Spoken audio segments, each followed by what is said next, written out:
ഭാവിക്കയും വേണ്ട രാജത്വമേതുമേ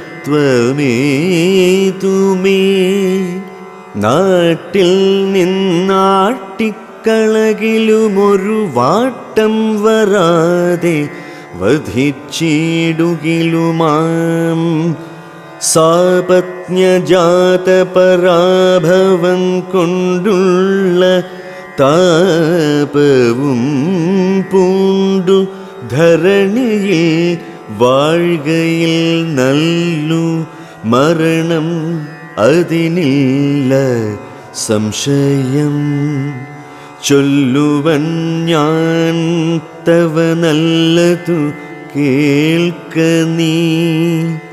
ഉത്സാഹമുണ്ടു നിനക്കെങ്കിൽ ഇക്കാലം ത്വൽസുതൻ തന്നെ വാഴി